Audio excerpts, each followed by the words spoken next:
ए जी झकझोरन ससुरारी नहीं जाए का? जाए तनी पैसा वैसा हो जाए दे। तो जाए ना, एगो हमार बाबू खातिर चश्मा ले ले, बहनी खातिर जींस टॉप ले ले। हाँ काहे ना, तोरे भौजी बेटवा नहीं होता, तोरे भौजी खातिर नेठू बेटा वो खरीद ले। ई का करतन जी? पैसा सुखवावा ताटी। ई काहे? बैंकवा सलाइल बाटी हमें करो नहीं। हे भगवान, कई पैसा में करो ना, कबो कुछ सुध से काम नहीं होला। ई पैसा में कोई पैसा में ना नोन जनान ना तेल जनान ना खाना बनाओ ढंग ना कौनो लूरबा एकदम खाली परेशान करके रह देखो मेरा सुबह खोल ला के ठूस ठूस तो क्या होगा 72 जारी चाय वाला बटन तो ये काट के पूछत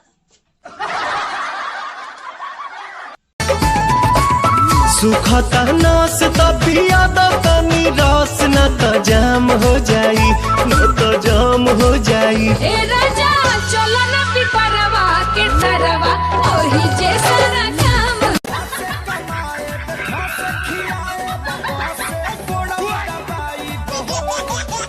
से घरवे में घुसल रह छोड़ा के न बाहर रह जाई बहो, से घरवे में घुसल पंडित बुलाए काशी से आज सैया डराई बरपियल छोड़ब तो सुन कोलंबिया है खलासी से।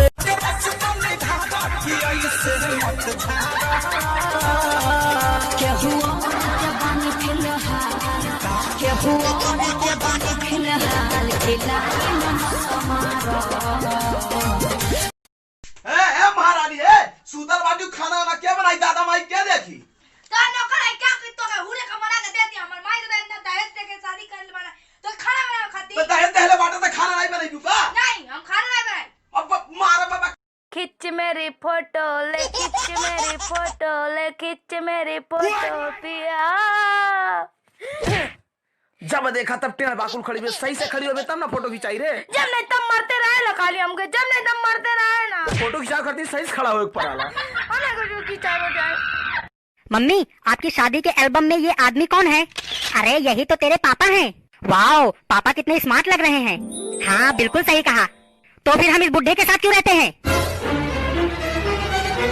अरे चुप बैठ जा मेरे बाप। हे जी झकझोरन काहे मुंह लटका के बैठल बानी जी? कल जब हम बाजार गईली हमके लोग बड़ी मार मरले बाड़े। ऊ काहे जी? प्रचार देखली मास्क लगा के कहीं जाए होता जा, हम खाली मास्क लगा के चल गईली, लोग कपड़ा भी पहनले रहले, हमके नंगे देख के बड़ी मार मरले।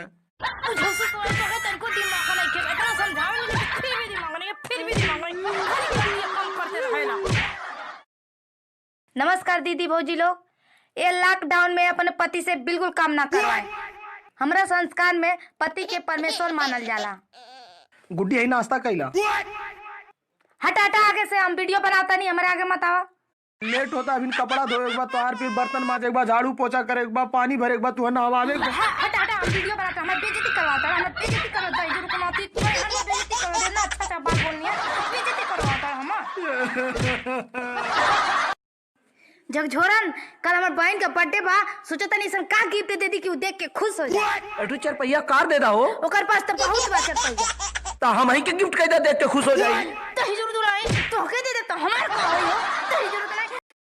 ये भाई जवान मोदी भेजले बाड़े हेलीकॉप्टर में, कोरोना वाला दवाइया डायरेक्ट को तो दिखाते नहीं क्यों? कहो नहीं चरुकनाती तो अगर नीचे तक बता हेलीकॉप्टर दिखाई जब भी लगता है खाली बात में खाली मैं हूँ कोरोना।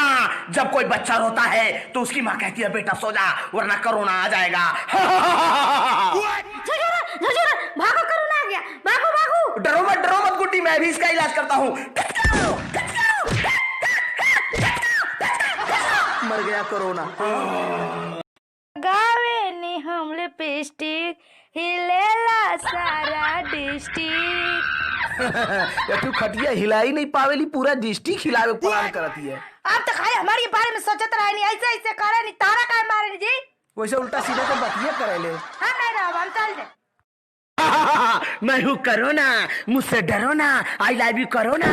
चप्पल खाओ ना, इंडिया छोड़ के जाओ ना, चाइना में बस जाओ ना। ये कैसी लड़की है, डर नहीं रही?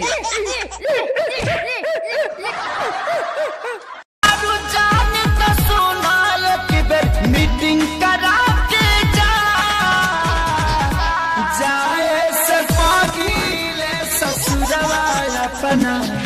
साखी से सेविंग करा। बड़ा मीठ तो हर चुम्मा लगता। ई का बात है, ई कहां से लाइल बा हो?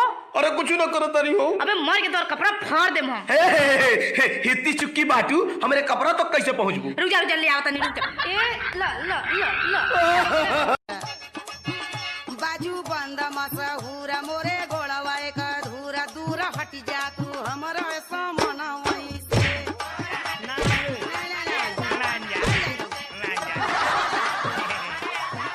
VMA